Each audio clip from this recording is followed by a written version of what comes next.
When the dog bites, when the bee sting, when I'm feeling sad, I simply remember my favorite things, and then I don't feel so bad. So this video is a few of my favorite things about Spain. Alright? So I'm jumping here. My favorite thing about Spain is the people. By far the people. When I got here, I got off the plane and I met this girl named Jasmine. I met this girl named Tia. I met this girl named Erin. Me and Tia and Erin have been hanging out a lot. And then later I got to more. So all of the people I just mentioned are part of my CIEE group.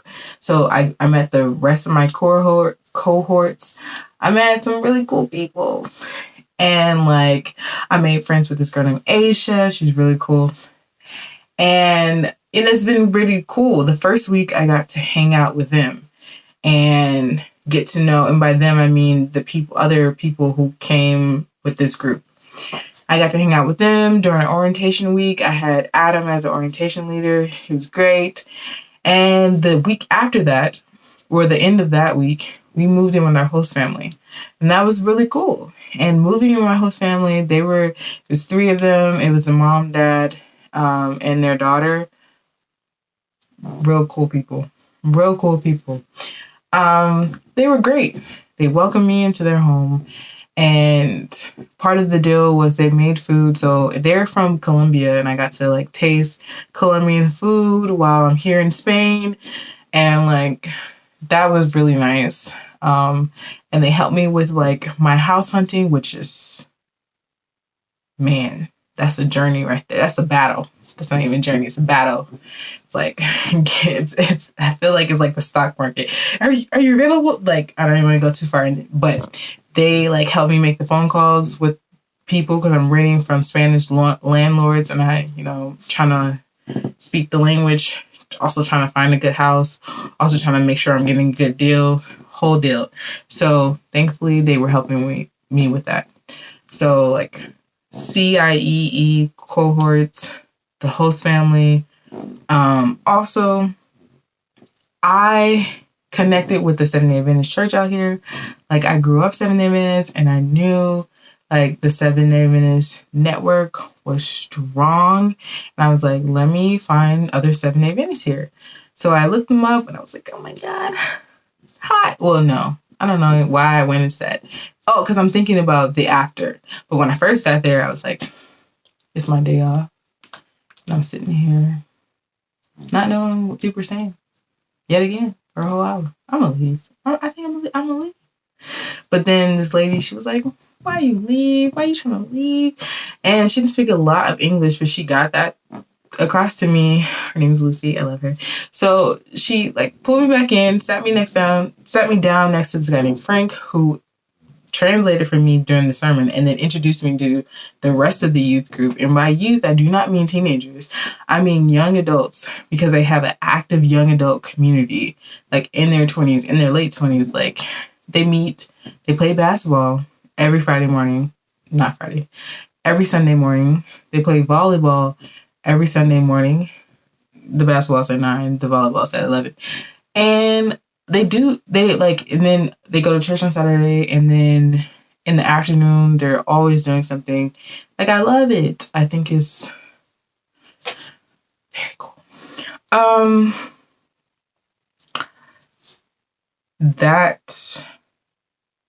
also got to meet other random people. I met a friend of a friend's, while here. I went to a meetups. One of my friends, Aisha, had a sorority sister who knew about this lawyer meetup that was happening at a bar. So I went there, met people, other lawyers, met the people who came to the bar. That was great. Met the sorority sister, Felicia, real cool people. Then Felicia invited me to her birthday party where I met more people. So it's just been cool, meeting different people here randomly. Also the students. the little kids, they love me so much. It's so sweet. Daddy. It's real cool. Even my coworkers, the teachers here, like they give me rides to the bus stop, or they've given me rides halfway home or like to their home, so then I can ride. It's just, I love the people here. Love them. Point made. Okay, so after that is city life. City life. If you live in New York City, this might be like relatively the same for you or very similar. For me, I do live in Atlanta. I did live in Atlanta actually, but like I didn't live downtown Atlanta, so I didn't have that walk downstairs, walk out your building like you're just on the street grabbing some food here at the grocery store. Like my host mom, the first week I was there, she's like, "Oh, you're a vegetarian?" And she was like, "Oh wait, no, I got you. I'm gonna go get something." I was like, "No, it's okay." She was like, "No, I got you." I was like, "No, it's okay." She's like, "I'm just going downstairs." Like the grocery the grocery store was down the stairs and across the street. Like she walked downstairs, but it probably took her 3 minutes, if that, to get there, depending on how fast she walked downstairs. So I was like, wow, yeah, I mean, great, thanks. Appreciate it. Anyway, so city life, markets everywhere, little restaurants everywhere. I like the city life vibe. Number 3, I practice this word so I can say it right. Ingenuity. Ooh, ingenuity. The ingenuity of the space. How ingenuitous they are with space. The ingenuity of the Spanish people in regards to space. I think I like that. They have small apartments. Like, again, I will reference New York City. If you've seen New York City small apartments, then you know what I'm talking about. And they use space here very well. They're like, cool, this is how much space I have. I'm going to use it. They have bunk beds. So you have a bunk bed and an office desk underneath. So you're using like, half the room with that. Just the bed and office, and you just have a chair. It's great. And then like under there, you can have a whole desk. Like you can have shelves on the desk, but it's all underneath the bed. So you have the bed up here. And I've seen this in New York too. Like I feel like people who have small spaces have figured it out. Like, okay, I have small space, but I know how to work it. Desks that coffee tables that pull all the way up, so you can store things under there. There's a lot of little neat corners of ways of how you can store things. Love it. Public transportation system. Every city needs one. Atlanta is a legit city that needs one. Like, we have public transportation public transportation. And I feel like we have a good, floor plan or a good foundation that can just be built on that would eliminate traffic. And I think would just make people's lives amazing, because I can get anywhere here.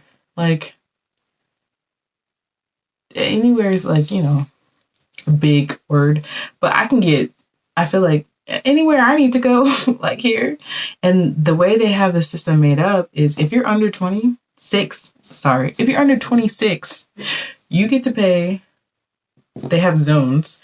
So your card can go to any zone for $20 a month.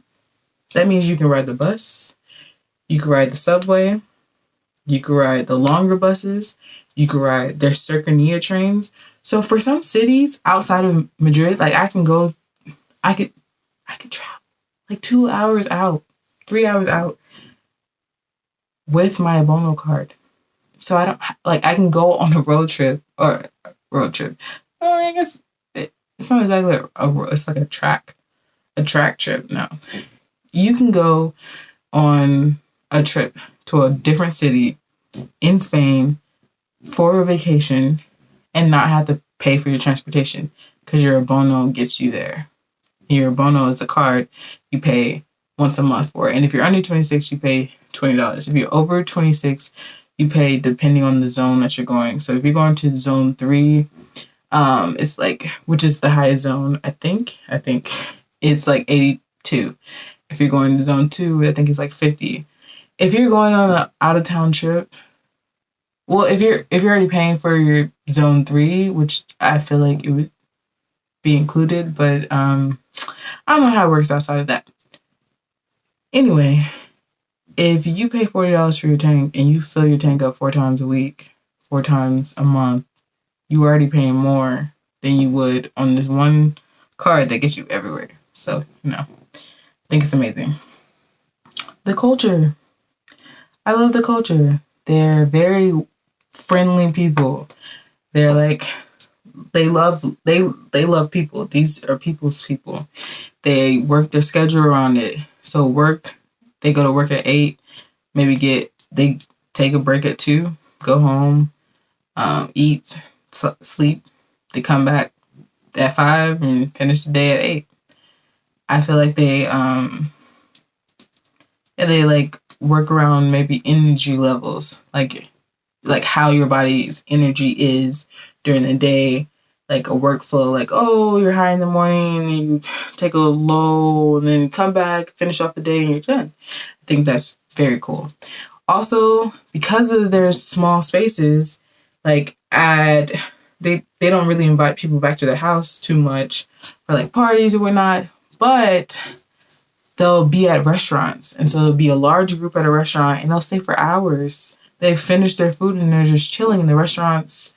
That's part of the custom. Like they just let it be. People might, still order some drinks while they're there. It's just very cool.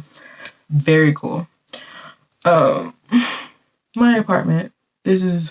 I guess it's about Spain because, in Spain, I love it. It's so cute. It's exactly what I wanted. And let me tell y'all that I told y'all the apartment hunting was,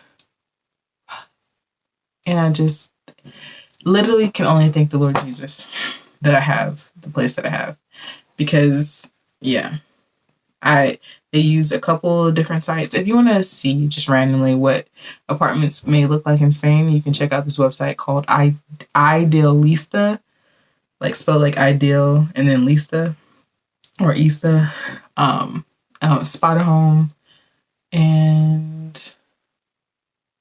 Baddie, Baddie, I think, or Badie, something like that.